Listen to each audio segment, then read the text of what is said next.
കൂട്ടുകാരെ, ഇന്ന് നമ്മൾ ഒരു പഴമയിൽ ഉള്ള ഒരു കറി വെക്കുന്നതിന് വേണ്ടി പോവുകയാണ്. ഇപ്പോഴത്തെ തലമുറയൊക്കെ അതൊന്നും കൂട്ടിയിട്ടുണ്ടാവുമെന്ന് തന്നെ തോന്നുന്നില്ല. എങ്കിലും ഞാൻ ഇന്നതൊരു വെറൈറ്റി ആയിട്ട് ഉണ്ടാക്കാൻ പോകാം. നമ്മൾ ഈ ചേമ്പും താളും കൊണ്ട് അവിയൽ എങ്ങനെ ഉണ്ടാക്കുന്നതെന്നുള്ളത് ഞാൻ നിങ്ങൾക്ക് കാണിച്ചു തരാം. അതിനുവേണ്ടി നമുക്ക് 2 ചേമ്പും താളും കട്ട് ചെയ്യാം.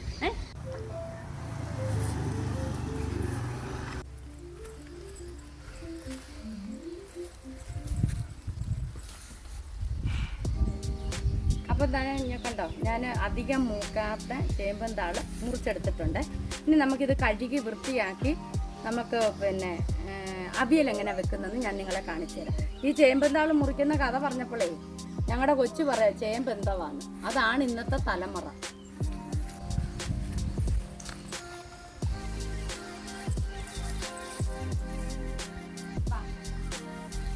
നല്ലതുപോലെ കഴിയണം. കാര്യം ഇതിന്റെ തൊലി കളയുമെന്ന് പറഞ്ഞാലും മണ്ണൊക്കെ പരണ്ടും അഴുക്കൊക്കെ പിടിക്കുന്നതല്ലേ. കണ്ടോ, നമ്മൾ നല്ല വൃത്തിയായിട്ട് കഴുകിയെടുക്കുന്നേ. അപ്പം നമ്മളിത് ചേമ്പും താളുണ്ടല്ലോ കഴുകി വൃത്തിയാക്കി കൊണ്ടുവന്നിട്ടുണ്ട്. ഇതിനി എങ്ങനെ അരിയുന്നെന്ന് ഞാൻ കാണിച്ചു തരാം. നമ്മൾ ആദ്യം ഇതിന്റെ തൊലി കളയണേ. കുറച്ചൊക്കെ കളഞ്ഞാൽ മതി, കളഞ്ഞില്ലേലും കുഴപ്പമൊന്നുമില്ല. നല്ല ഇളപ്പനായിരിക്കണം കേട്ടോ. എന്നിട്ട് നമ്മൾ ഇതേണ്ട കണ്ടോ, തൊലി കളയണം നിർബന്ധമില്ല. ഈ വലിപ്പം, ഈ വലിപ്പത്തിലെടുക്കുക. എന്നിട്ട് നമ്മളിതിനെ ചെറുതായിട്ട് അരിയുക. ഒത്തിരി വലുതല്ല, ഒത്തിരി ചെറുതുമല്ല. ഈ മോഡലിൽ അരിഞ്ഞെടുക്കുക. അരിഞ്ഞെടുത്തിട്ടുണ്ട്. ഇത് നമ്മൾ എന്ത് ചെയ്യണമെന്ന് വെച്ചാൽ ഇച്ചിരി ഉപ്പിട്ട് നല്ലവണ്ണം തിരുമ്മി, നല്ലവണ്ണം ഇങ്ങനെ കണ്ടോ, ഇങ്ങനെ നല്ലവണ്ണം തിരുമ്മി ഇതിവിടെ വെക്കണം. നമുക്ക് റെസ്റ്റ് ചെയ്യാൻ വെക്കണം ഒരു 5 മിനിറ്റ്. കാരണം എന്താണെന്ന് വെച്ചാൽ ഇതിനകത്ത് ഇച്ചിരി വെള്ളമൊക്കെ ഉണ്ട്. അതൊക്കെ ഊറി താഴോട്ട് വീഴണം. അതിന് വേണ്ടിയാണ്. എൻ്റെ ചെറുപ്പത്തിലൊക്കെ എൻ്റെ അമ്മയൊക്കെ ഇതൊക്കെ ഉണ്ടാക്കി തരുന്നതാണ്. അപ്പോഴൊക്കെ നമുക്ക് ഇഷ്ടമല്ലല്ലോ. നമുക്ക് ഈ ചേമ്പും താളും അതും ഇതും ഒന്നും ഇഷ്ടമല്ലല്ലോ. നമുക്ക് നല്ല കറികളൊക്കെ കൂട്ടി കഴിക്കണമെന്നുള്ള ആഗ്രഹം. അന്നൊന്നും അത്ര നിവർത്തിയില്ലല്ലോ. അതുകൊണ്ട് ആ കിട്ടുന്നതൊക്കെ ഇങ്ങനെയൊക്കെ ഉണ്ടാക്കി ഇങ്ങനെയൊക്കെ ഓരോ. പക്ഷെ ഒരു കാര്യമുണ്ട്, ഇപ്പം ഇതുണ്ടാക്കി ആ രുചി, അന്നത്തെ രുചി ഒരിക്കലും കിട്ടത്തില്ല. അത് നല്ല അടിപൊളി രുചിയാണ്. നമുക്കിഷ്ടമല്ലെങ്കിലും ചിലപ്പോഴൊക്കെ നമ്മൾ കൂട്ടാറുണ്ട്. ഇതുകൊണ്ട് തന്നെ പല വെറൈറ്റി കറികൾ ഉണ്ടാക്കാം. ഇതിന് ഇച്ചിരി നേരം റെസ്റ്റ് ചെയ്യാനിരിക്കട്ടെ. ഇന്ന് കഴിയുമ്പോഴുണ്ടല്ലോ ഇതിൻ്റെ വെള്ളമെല്ലാം ഊറി ഇറങ്ങി കഴിയുമ്പോൾ നമുക്ക് പിഴിഞ്ഞ് അവിയൽ എങ്ങനെ വെക്കുന്നെന്നുള്ളത് ഇനി ഞാൻ കാണിച്ചു തരാം. അപ്പം വേണ്ട, നമ്മൾ ഉപ്പിട്ട് ചേമ്പും താള് റെസ്റ്റ് ചെയ്യാൻ വെച്ചിരുന്നല്ലോ. ഇതേണ്ട കണ്ടോ, വെള്ളമായിട്ടുണ്ട്. ഇനി നമ്മൾ ഈ വെള്ളം പിഴിഞ്ഞിട്ട് ഒരു പാത്രത്തിലോട്ടിട്ട് അടുപ്പേ വെക്കണം. ഞാനിവിടെ ഒരു മൺചട്ടിയാണ് എടുത്തേക്കുന്നത്. നമ്മൾ പഴയകാല കറികളാണ് വെക്കുന്നത്. അപ്പം നമ്മൾ ഇപ്പോഴും മൺചട്ടിയിൽ കറി വെക്കുന്നത് പോലെ ഒരു ടേസ്റ്റ് വേറെ ഒന്നിലുമില്ല.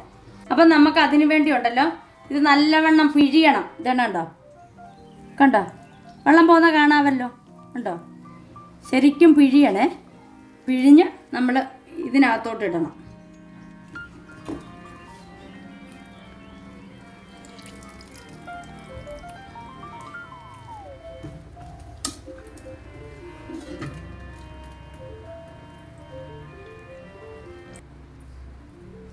കണ്ടോ, ഇത്രയും വെള്ളം അതിൻ്റെ വന്നത്. ഇനി നമ്മൾ എന്ത് ചെയ്യണമെന്ന് ചോദിച്ചാൽ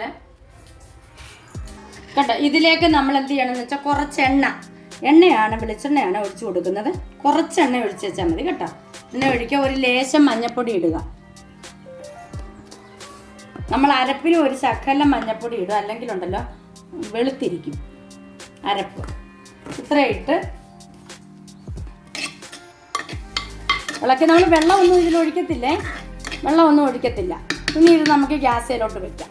എല്ലാം നമ്മളിപ്പോൾ അടുപ്പിലോട്ട് വെച്ച് വെള്ളമൊന്നും ഒഴിക്കുന്നില്ല. ആ വെളിച്ചെണ്ണ മാത്രമേ ഉള്ളൂ. ഇതിൽ ഓൾറെഡി വെള്ളം ഉള്ളതാണ്. അടച്ച് നമ്മൾ ഗ്യാസ് സ്റ്റൗ കത്തിക്കുക. ഒത്തിരി ആളാം കൂളമൊന്നും തീ കത്തിക്കരുത്. ഒന്ന് തിളച്ച് കഴിയുമ്പം തീ അങ്ങ് കുറയ്ക്കുക. ഇനി നമുക്കിതിൻ്റെ അരപ്പ് എന്തോ എടുക്കുന്നതെന്ന് കാണിച്ചു തരാം. ഞാനങ്ങ് മറന്നുപോയി. 2 പച്ചമുളക് കൂടെ ഇതിനകത്ത് കീറിയിടണേ. 2 പച്ചമുളക് കൂടെ. അളവ് കൂടുതലില്ലാത്തതുകൊണ്ട് 2 എണ്ണം മതിയാവും കേട്ടോ.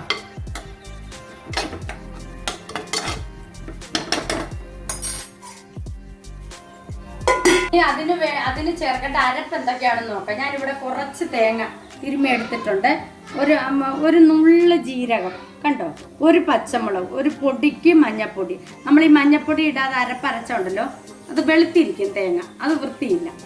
നമുക്ക് രുചിയും വേണം, വൃത്തിയും വേണം, പിന്നെ കാഴ്ചയ്ക്കൊരു ഭംഗിയും വേണം ഏത് ജൈവനയ്ക്കും. അപ്പോൾ ഒരു പച്ചമുളക്, കുറച്ച് തേങ്ങ, ഒരു പൊടിക്ക് മഞ്ഞപ്പൊടി, ഒരു പൊടി ജീരകം, പിന്നെ ഇതിനകത്ത് നമുക്ക് പുളിക്ക് ചേർക്കാനായിട്ട് ഒരു 3 സ്പൂൺ തൈരും എടുത്തിട്ടുണ്ട്. എല്ലാം കൂടെ നമുക്കിനി ഒന്ന് മിക്സിയിലിട്ട് ഒന്ന് ജസ്റ്റ് ഒന്ന് ക്രഷ് ചെയ്താൽ മതി കേട്ടോ, ഒത്തിരി അരഞ്ഞു പോകരുതേ, അരഞ്ഞു പോകരുതേ. കറിവേപ്പില അരയ്ക്കണ്ട, നമുക്ക് അതിനകത്ത് ഇട്ടാൽ മതി.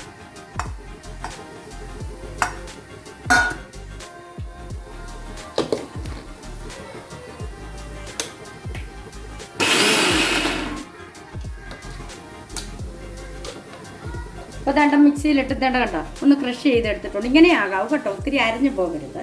വേറെ കണ്ടല്ലോ, ഇപ്പം നമ്മുടെ ഇത് നല്ലവണ്ണം വെന്തിട്ടുണ്ട്. നമ്മൾ വെള്ളമൊന്നും ഒഴിച്ചിട്ടില്ല കേട്ടോ, എണ്ണയ്ക്കകത്ത് മാത്രമാണ്. എന്നിട്ട് നമ്മൾ എന്ത് ചെയ്യണമെന്ന് വെച്ചാൽ ഈ അരപ്പ് അങ്ങോട്ട് ഇട്ട് കൊടുക്കുക.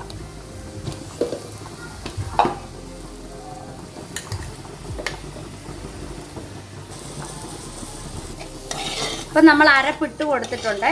ഇത് നമ്മൾ ഒന്നും കൂടെ ഒന്ന് ചൂടാകാൻ വയ്ക്കുക. നമ്മുടെ അരപ്പൊക്കെ ഒന്ന് ചൂടാകണമല്ലോ, പച്ച കടിക്കരുത്. അതിന് വേണ്ടി ഈ എണ്ണയ്ക്കകത്ത് തന്നെ ആയിക്കോളും, ഒരു കുഴപ്പമില്ല. എന്നിട്ട് നമ്മുടെ അവിയലിന് നല്ലവണ്ണം ആവി വന്നിട്ടുണ്ട് അരപ്പിട്ടതിന് ശേഷം. ഇനി നമുക്ക് എന്ത് ചെയ്യണമെന്ന് ചോദിച്ചാൽ ഇതിലേക്ക് ഞാൻ എടുത്ത് വെച്ചിരുന്ന തൈരുണ്ടല്ലോ, അത് നമ്മൾ അതിലേക്ക് ചേർക്കുക.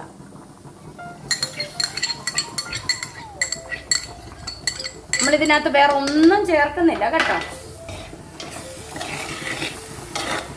നല്ല അടിപൊളി കറിയാണ്. ഒത്തിരി തിളയ്ക്കുകയോ ഒത്തിരി അങ്ങ് ചൂടാകുകയോ ചെയ്യരുത്. തൈര് ഒഴിച്ച് കഴിഞ്ഞതിന് ശേഷം നല്ലവണ്ണം ഒന്ന് ചൂടാക്കി കിട്ടണം. അപ്പം നമ്മുടെ ഇത് നല്ലതായിട്ട് ചൂടായിട്ടുണ്ട്. ഇതിനകത്തോട്ട് കുറച്ചും കൂടി പച്ച വെളിച്ചെണ്ണ ലേശം കൂടി ഒഴിച്ചു കൊടുക്കുക, മതി. ഇനി നമുക്ക് സ്റ്റൗ ഓഫാക്കാം.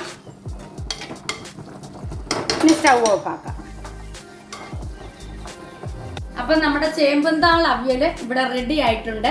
കണ്ടോ, ഇച്ചിരി മതി, ഒത്തിരി ഒന്നും വേണ്ടല്ലോ. ഇത് അടിപൊളി ടേസ്റ്റാണ് കേട്ടോ, നല്ല രുചിയോടുകൂടി കഴിക്കാൻ പറ്റിയ ഒരു വിഭവമാണ്. പഴയകാല ഓർമ്മകളെ പുതുക്കുന്നതാണ് ഈ ചേമ്പുംതാൾ അവിയൽ. അപ്പം നിങ്ങളും ഒന്ന് ട്രൈ ചെയ്ത് നോക്കുക. വീഡിയോ ഇഷ്ടമായാൽ ലൈക്ക് ചെയ്യുവാനും ഷെയർ ചെയ്യുവാനും സബ്സ്ക്രൈബ് ചെയ്യുവാനും മറക്കരുത്. പുതുതായി ഈ വീഡിയോ കാണുന്നവരാണെങ്കിൽ സബ്സ്ക്രൈബ് ചെയ്യുവാനും അടുത്തുള്ള ബെൽ ബട്ടൺ അമർത്തുന്നതിനും മറക്കരുത്. എങ്കിൽ മാത്രമേ ഞാനിടുന്ന വീഡിയോകൾ നോട്ടിഫിക്കേഷനായി നിങ്ങളുടെ ഫോണിൽ വരികയുള്ളൂ. അപ്പോൾ എല്ലാവർക്കും നല്ലൊരു ദിവസം ആശംസിച്ചുകൊണ്ട് അടുത്ത വീഡിയോയുമായി കാണുന്നത് വരെയും വണക്കം.